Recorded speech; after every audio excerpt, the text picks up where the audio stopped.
আচ্ছা, আমরা জানি দিটা ডেফিনেট আর্টিকেল, কিন্তু দি কখনো কখনো সেন্টেন্সে অ্যাডভার্ব হিসেবে ব্যবহৃত হয়। কখন দি অ্যাডভার্ব হিসেবে ব্যবহৃত হয় কিছু উদাহরণের মধ্য দিয়ে আজকে সেটা তুলে ধরার চেষ্টা করছি। দ্য সোনার দ্য বেটার, এখানে জেনে রাখা ভালো আমরা অ্যাডভার্ব বললে কিন্তু অ্যাডভার্ব অ্যাডজেক্টিভকে মডিফাই করে, ভার্বকে মডিফাই করে, অ্যাডভার্ব অন্য একটি অ্যাডভার্বকে কিন্তু মডিফাই করে। আমার এই উদাহরণ দি সোনার দি বেটার, এখানে দি সোনার দি বেটার যেহেতু দা ওয়ার্ডটা কিন্তু মডিফাই করছে সোনার কম্পারেটিভ যে অ্যাডজেক্টিভটাকে, দা সোনার কম্পারেটিভ অ্যাডজেক্টিভটাকে মডিফাই বা জোর আরোপ করছে কিন্তু। সুতরাং আমরা জানি যে ওয়ার্ড অ্যাডজেক্টিভকে মডিফাই করে তাকে কিন্তু অ্যাডভার্ব বলে, জেনারেল সাধারণ দৃষ্টিকোণ থেকে।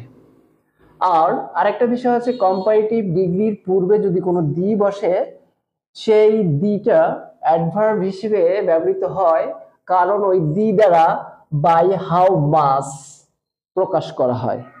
বাই হাউ মাস বা টু হোয়াট এক্সটেন্ট উল্লেখ করার জন্য আমরা কিন্তু এই দিটাকে অ্যাডভার্ব হিসেবে ধরে আমরা ব্যবহৃত হয়।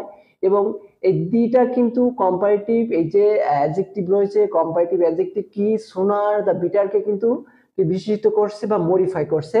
মডিফাইং কম্পারেটিভ অ্যাডজেক্টিভ, এখানে সোনার এবং বিটারকে কিন্তু মডিফাই করছে। সোনার এবং বেটার, এই যে সোনার এবং বেটার যে দুইটা শব্দ আছে এটা মডিফাই করছে কে? এই দিটা। আমরা জানি যে ওয়ার্ড অ্যাডজেক্টিভকে মডিফাই করে, যে ওয়ার্ড ভার্বকে মডিফাই করে, যে ওয়ার্ড সেন্টেন্সে অন্য একটা অ্যাডভার্বকে মডিফাই করে তাকে কিন্তু আমরা অ্যাডভার্ব বলি।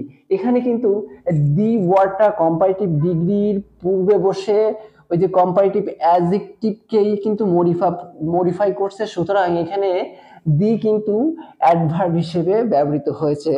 একইভাবে দ্য মোর, আমরা জানি মোর কম্পারেটিভ ডিগ্রি, মোর এর পূর্বে যদি দি ব্যবহৃত হয় সেই দিটা কি হবে? অবশ্য সেই দিটাই হবে সে অ্যাডভার্ব। একইভাবে the thinner the better lighter, এখানে থিনারের পূর্বে ব্যবহৃত হয়েছে, সেজন্য কিন্তু আমরা দিটাকে এখানে অ্যাডভার্ব বলবো। ধন্যবাদ সবাইকে।